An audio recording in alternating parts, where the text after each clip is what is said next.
राहुल शर्मा जी। राधे राधे। राधे राधे महाराज जी। महाराज जी, जब किसी का अच्छा मकान और कोई गाड़ी अच्छी देखते हैं तो लगता है ऐसा बड़ा घर मेरा भी होता, गाड़ी मेरे पास भी होती। महाराज जी, ये सोचना या भाई, मन में अगर ऐसा हम किसी को देख कर के सोचते हैं कि अच्छा मकान और अच्छी गाड़ी होनी चाहिए, तो किसी को मर के देख के फिर हमारी सोच क्यों नहीं काम करती कि हमको भी मरना है, कुछ साथ नहीं जाना है। इसलिए यार अच्छा काम कर लो, दूसरों को सुख पहुंचा लो, नाम जप लो, भगवान का चिंतन कर लो, परलोक बना लो। इस लोक का तो कुछ जाने वाला है नहीं, तो परलोक के विषय में कभी सोचा? परमार्थ के विषय में कभी सोचा? भगवान की प्राप्ति के विषय में कभी सोचा? हम कह रहे हैं 1 अरब का तुम्हारा मकान हो, लेकिन मरोगे तो ईंट लाद के ले जाओगे क्या? शरीर भी तो नहीं जाएगा। अरबों बैंक में जमा हो, यहीं के यहीं रह जाएंगे। यार झूठी चीज के लिए क्यों इतनी बड़ी कामना करना? कामना करो तो सत्य चीज की करो कि मुझे भगवान की प्राप्ति हो जाए, मैं सबको सुख पहुंचाऊं, मेरे द्वारा कोई पाप ना हो, मैं किसी की हिंसा ना करूं, किसी को दुख ना पहुंचाऊं। ये बातें सोचो ना।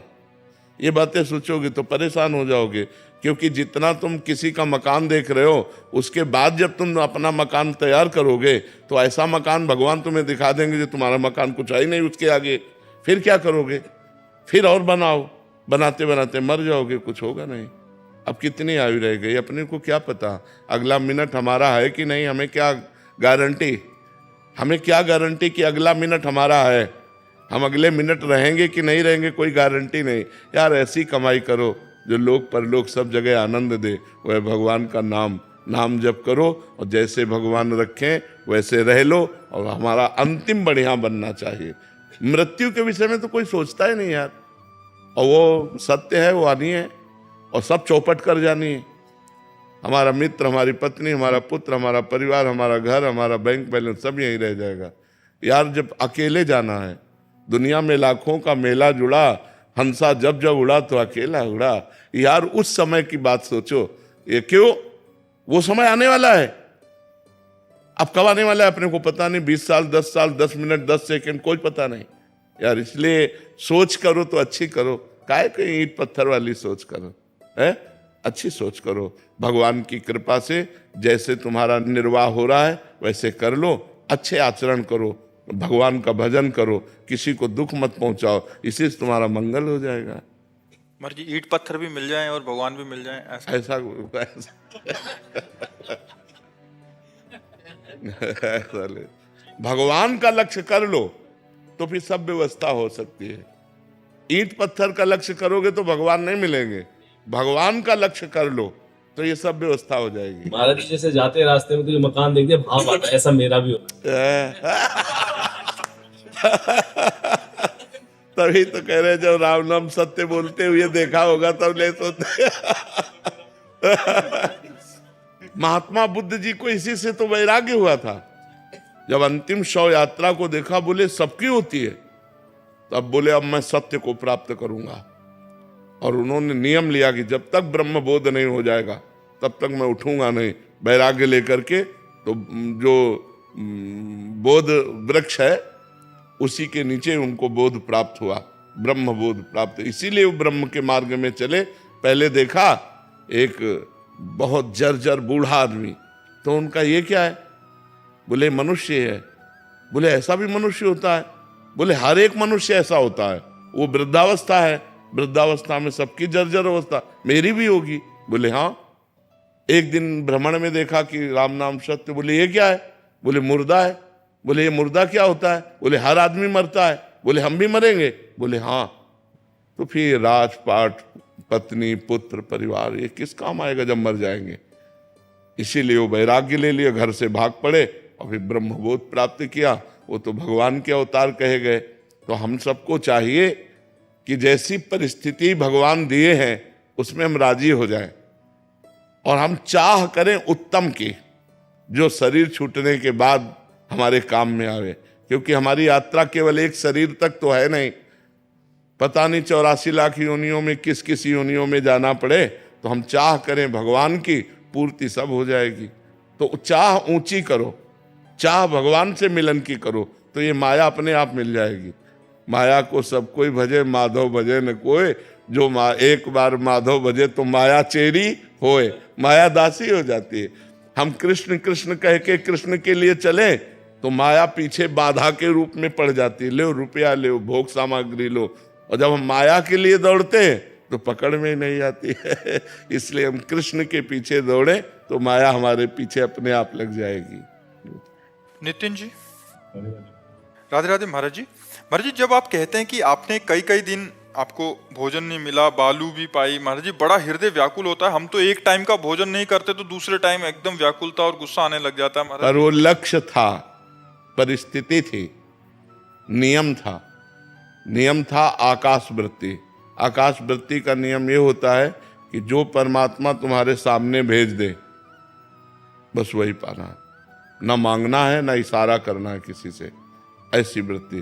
तो जो हम काशी में रहे तो आकाश वृत्ति से रहे, गंगा किनारे जो भ्रमण रहा आकाश वृत्ति से रहा। जब जैसे घाटों में बैठे हैं, अब कौन वहाँ भोजन लावे?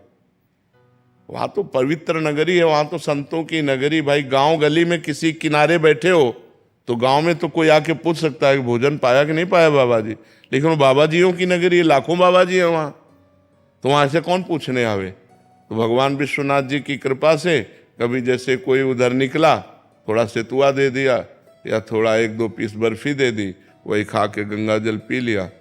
पर लक्ष्य था भगवत प्राप्ति, इसलिए सब सह गए। भगवान ने ऐसी कृपा करी, नहीं तो वहाँ काशी में कोई भोजन की कमी है? अन्नपूर्णा का क्षेत्र है तो कितने मारवाड़ी क्षेत्र ऐसे हैं कि आप रात दिन चलता रहता है, आप कभी भी भोजन पा सकते हो। लेकिन नियम लिया था, कभी कहीं जाएंगे नहीं, किसी से मांगेंगे नहीं, पास पैसा नहीं रखेंगे, जो हमें भगवान दे देंगे वही पाएंगे। तो लक्ष्य था भगवत प्राप्ति, इसलिए सह गए। ऐसा नहीं कि हमें पीड़ा नहीं होती थी, हमें कष्ट नहीं होता था, हमें व्याकुलता नहीं होती थी, बहुत होती थी, पर उसको सह जाना है भगवान की प्राप्ति के लिए, उसको सहना। तो ये नियम का पालन करने के लिए ऐसी भगवान ने सामर्थ्य दी थी, तो पार हो गया। पिछले हफ्ते हरिद्वार गए, मेरे संतों को ढूंढते हैं, मेरे कहा महाराज जी कहीं मिल जाए, बैठे हमारे भोजन दिखी नहीं। अब आजकल बहुत भारी व्यवस्थाएं सब चल रही हैं, तो प्रायः सब आश्रमों में रहते हैं। प्रायः अब ऐसे भ्रमण करना बड़ा भयावह हो गया है। अब 1-2 संत कहीं किसी गांव गली किनारे मिल जाए तो लोग मार डालें कि बच्चा चोर है, ऐसा है वैसा है। बड़ा समय गलत चल रहा है। जी वो कभी कभी ना भटक जाता हूँ, जैसे हम लोग नाम सिमरन बहुत महाराज जी से नाम भी लिया होगा, सिमरन करते हैं, सब कुछ करते, कभी कभी मन भटक। हाँ, मन कभी कभी मन नहीं लगता है, लेकिन उसी भटकते हुए मन को संभालना ही तो साधना है। मन की तरंग मार ले, बस हो गया भजन। अभी ये सोच के आए थे कि वृंदावन में एक दिन व्रत रखेंगे, सुबह तक दोपहर तक कुछ नहीं खाया, फिर शाम को गोलगप्पे खा ली। नहीं यार, मतलब भूख से। हाँ नहीं, इसमें क्या होता है, कष्ट सहना होता है कि अब हम गैस की गोली तो खा सकते हैं लेकिन गोलगप्पा नहीं खा सकते। पर हम लोग ऐसे कट्टर नियम के थे, मृत्यु चाहे हो जाए अपने नियम को नहीं तोड़ना, मृत्यु हो जाए। नहीं तो ऐसी भूख लगती थी ना, अब तुम्हें कैसे बताएं, मतलब एकदम भूख ही भूख, लेकिन मांगना नहीं। हमारे सामने आके रख दिया तो हम पा लिए, मांगना नहीं किसी से कभी। पूरा जीवन व्यतीत हो गया। जैसे लोग कहते हैं ना जवानी में उद्दंडता सुहाती है, हमने जवानी में कभी किसी माता बहन को ऐसे नहीं देखा, कभी नहीं देखा, क्योंकि इसी की व्यवस्था ली थी तो और कहां से सुहाई दे। गर्मी सर्दी बरसात सब सहना, किसी से कुछ न कहना, केवल भगवान की प्राप्ति का लक्ष्य रखना। बड़ा कष्टमय जीवन, बड़े अपमान सहे, बड़ी गालियां सही संसार की, तब आज है भगवान ये सब लीला कर रहे हैं। पवन जी कोलकाता से, राधे राधे महाराज जी। महाराज जी, हमारे अच्छे व्यवहार के बावजूद हमें कुछ लोगों के साथ समस्या आने लगती है, ऐसा क्यों होता है महाराज जी? हमारा कोई पूर्व का जो पाप कर्म है वो हमको क्लेश दे रहा है। जैसे कभी कभी होता है कि हम आपके साथ बहुत अच्छा व्यवहार करते हैं लेकिन आप हमारे साथ अच्छा व्यवहार नहीं करते, तो वो हमारा कर्म आपकी बुद्धि में बैठ करके हमको कष्ट देगा, तो हमें चुपचाप भोग लेना चाहिए, क्योंकि हमने अच्छा कर्म किया है, हमने बुरा किया नहीं। सामने वाला हमारे साथ जो बर्ताव नहीं करना चाहिए वो कर रहा है, तो वो बेचारा है, हमारा कर्म उसकी बुद्धि में बैठ करके हमको कष्ट दिलाना चाहता है।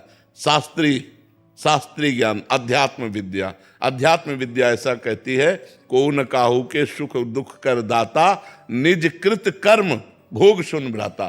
को किसी के सुख दुख देने वाला नहीं, हमारा कर्म ही हमको सुख और दुख देता है।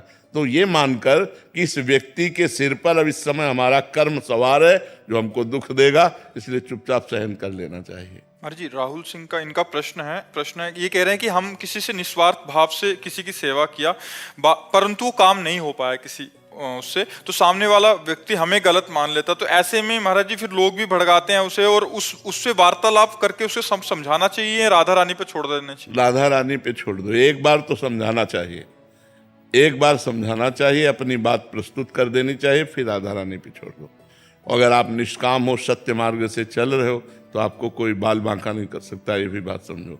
आपको कोई नीचा नहीं दिखा सकता, वो नीचा दिखाने का प्रयास होगा लेकिन आपको नीचा नहीं दिखा देगा। यदि आप निष्काम भाव से सत्य भाव में चल रहे हो तो फिर परास्त नहीं हो सकते आप। संकट आ सकते हैं, भड़काते रहते हैं तो हाँ, चीजें रुक जाती हैं, जो अच्छा कार्य कर रहे हैं वो भी रुक जाती हैं। हाँ, अपनी पेशगी कर देनी चाहिए, अपनी सफाई एक बार पेश कर देना चाहिए, इसके बाद भगवान पे छोड़ देना चाहिए। मनीषा जी, हरियाणा से। राधे राधे महाराज जी। महाराज जी, भक्ति मार्ग में कौन कौन सी अवस्थाएं आती हैं? एक साधक वो अवस्था किस अवस्था में है, कैसे जाने महाराज जी? अवस्था को तो वही तो आपसे कह रहे ना, भौतिक बातें बाहरी देखकर जानी जा सकती हैं, आंतरिक स्थिति को जानने के लिए ये लक्षण हम बता रहे हैं, ये जिसके हो वो समझ ले हम परमार्थ में चल रहे हैं। शांतिरव्यर्थ कालत्वम, विरक्तिर्मान शून्यता, आशा बंधा समुत्कंठा, नाम गाने सदा रुचि, आसक्तिस्तद गुणाख्याने, प्रीतिस्तद वसति स्थले। अब इसकी व्याख्या करते। शांति, हमको कोई गाली दे, हमें कोई मारे, हमें कोई फर्क ना पड़े, पहला लक्षण।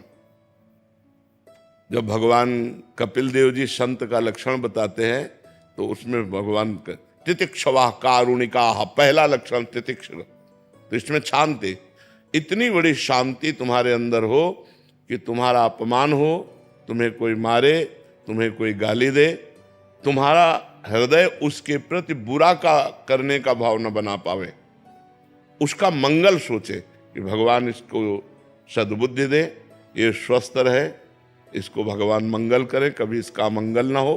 किसके प्रति? जो हमें मार रहा है, जो हमें गाली दे रहा है, जो हमारी निंदा कर रहा है, जो हमारा अपमान कर रहा है। शांति, इतनी बड़ी शांति होनी चाहिए, तब समझे कि हम भक्ति मार्ग में चल रहे हैं। अभी वो स्थिति को प्राप्त नहीं, स्थिति तो आगे वर्णन हो रही है। शांति अव्यर्थ कालत्वम, एक मिनट भी भगवान से अलग समय नहीं जाना चाहिए। तद विस्मरणेन परम व्याकुलतेति, भगवान का विस्मरण होते ही व्याकुलता पैदा हो जानी चाहिए। मैं कैसे भूल गया भगवान को? एक क्षण भी भगवान का चिंतन नहीं छूटना चाहिए।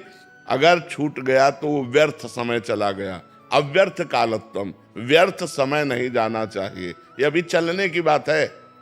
शांति अव्यर्थ कालत्वम, विरक्तिर, लोक परलोक के भोगों से वैराग्य, किसी के भी भोग भोगने की इच्छा नहीं। ये जो भक्ति का साधक है उसकी जो ऊंचाई होती है वो होती है विरक्तिर। और फिर मान शून्यता, अपने में कोई सद्गुण ना देखना, अपने को अधम और नीच मानना और दूसरे में सद्गुण देखना, स्वयं अमानी रहकर दूसरों को मान देना, दूसरों का सत्कार करना, लेकिन जब अपना मान हो तो दुख होना कि मैं इस योग्य नहीं हूं, मैं तो नीच हूं, मैं अधम हूं। अमानिना मान देना, कीर्तनीया सदा हरि, जो सदैव भगवान का चिंतन करते हुए अमानी रहता है, दूसरों को मान देता है, वो भक्त है। मान शून्यता, शांति अव्यर्थ कालत्वम, विरक्तिर, मान शून्यता, आशा बंधा। अब उसके अंदर स्थिति आई, इसी जन्म में मुझे भगवत प्राप्ति हो जाएगी। जब ये लक्षण आ गए तो ये लक्षण आ गया, स्थिति आ गई, आशा बंधा, इस जन्म में मुझे भगवान मिल जाएंगे, इस जन्म में मेरा काम हो गया, मेरी भगवत। जैसे अपने लोगों के हृदय में अब ये थोड़ी कि भगवान दर्शन दे, हमारा पता नहीं कल्याण हो कि ना हो। बिल्कुल अटैची लिए तैयार है, जब बुलाओ सरी छोड़ो बस गए। आशा बंधा, दृढ़ आशा हो जानी चाहिए कि इस जन्म में मेरा काम हो गया, क्योंकि शांति, अव्यर्थ कालत्वम, विरक्ति, मान शून्यता, जब ये लक्षण आए तो एक महान स्थिति आ गई कि अब इस जन्म में मुझे भगवत साक्षात्कार हो जाएगा, मेरा काम हो गया। समुत्कंठा, हर समय एक आनंद, एक अद्भुत आनंद। जैसे हमसे पूछा किसी ने कि आपको कैसा आनंद लगता है, तो हम कहा पहली बात तो वाणी से बता ही नहीं सकते, क्योंकि किसी प्राकृतिक वस्तु के सुख को आप वाणी से नहीं बता सकते। जैसे आपको एक रसगुल्ला खवाया जाए, कैसा लगा, आप कहोगे मीठा। कैसा मीठा? बहुत मीठा। नहीं, बहुत मीठा कैसा? तो आप कहोगे खा के देख लो। इसके आगे आप नहीं वर्णन कर सकते। प्राकृतिक वस्तु के स्वाद को भी आप स्पष्ट वर्णन नहीं कर सकते, तो अप्राकृतिक भगवदानंद का आप वर्णन कैसे कर सकते हैं? तो हमने उदाहरण दिया कि जैसे नए लड़के को बहुत सुंदर लड़की जो बहुत अच्छी लगती हो और उससे ब्याह तय हो जाए तो उसको कैसा आनंद होगा? उससे करोड़ों गुना बनकर के हमारे हृदय में आनंद हर समय बना रहता है। इसीलिए किडनी फेल हमको दुख नहीं पहुंचा पाती। हर समय भगवद आनंद, समुत्कंठा, हर समय एक उत्कंठा भगवान से मिलन की, एक भगवान के चिंतन का अद्भुत आनंद। नाम गाने सदा रुचि, भगवान के नाम में इतनी रुचि हो गई कि त्रिभुवन की राज्य लक्ष्मी दे दी जाए तो भी नहीं छोड़ सकता। आसक्ति तद्गुणा ख्याने, जिसके पास बैठ गया भगवान की चर्चा शुरू हो गई, वो भगवान की चर्चा सुने और कहे बिना रह नहीं सकता। और प्रीति तद वसति स्थले, जो भगवान के अवतार लीलाएं हैं, जैसे अयोध्या है, मथुरा है, काशी है, द्वारिका है, वृंदावन है, इनमें उसकी प्रीति हो जाती है। मेरे भगवान की नगरियां हैं, मेरे भगवान के धाम, पवित्र स्थानों में उसकी आसक्ति हो जाती है। बार बार जाना, दर्शन करना, रहने की इच्छा करना, ये पवित्र भाव उसके अंदर जागृत हो जाते हैं। यदि ऐसे भाव आ जाए तो जान ले भक्ति संपूर्ण अपना रंग जमा चुकी है। किसका प्रश्न था, समझ में आई बात? शोभा जी कोलकाता से। राधे राधे महाराज जी। महाराज जी, कर्मों का हमारे जीवन पर क्या प्रभाव पड़ता है महाराज जी? सुख और दुख, संपत्ति और विपत्ति, सफलता और असफलता, इनका भोग भोगना होता है। अगर हमारा पाप कर्म प्रबल हो गया तो हम चाहे जितना व्यापार सफलता पूर्वक करें, सफलता नहीं मिलेगी। चाहे हम पढ़ लिख कर डिग्री प्राप्त करें, लेकिन हम सफल नहीं हो पाएंगे। पुण्य प्रबल हो गया, थोड़ा प्रयास, भारी सफलता। तो सफलता, असफलता, दुख सुख, लाभ हानि, मान अपमान, संपत्ति विपत्ति, इनकी प्राप्ति होती है पुण्य और पाप कर्मों के पूर्व के प्रभाव से। वो हमारे ऊपर ये प्रभाव डालते हैं। अनु गुप्ता जी। राधे राधे महाराज जी। महाराज जी, कृपया बताएं कि उग्र स्वभाव वाले व्यक्ति को कैसे शांत करें? नाम जप से। भगवान का नाम जप परम शीतलता प्रदान करता है। अगर हम नाम जप खूब करें तो हमारा उग्र स्वभाव नम्र स्वभाव में विनय में परिवर्तित हो जाएगा, दैन्य में परिवर्तित हो जाएगा। पर वो खूब डट के भजन करें तब, ऐसे नहीं होगा। स्वभाव बहुत मलिन और दृढ़ होता है। अगर जैसे उग्र स्वभाव है, मलिन और दृढ़ है, तो वो हिंसा भी कर सकता है। बाद में भले रोए बैठ के, पर उग्र स्वभाव आ गया तो उग्र स्वभाव में अपनी माँ की हिंसा कर देगा, अपने प्रियजनों की हिंसा कर देगा। बड़ा निंदनीय है उग्र स्वभाव, बड़ा निंदनीय स्वभाव है। शांत स्वभाव में होता है कि हमें बुरा लग रहा है पर हम कुछ कह नहीं रहे, चुपचाप सह रहे हैं, वो चलेगा।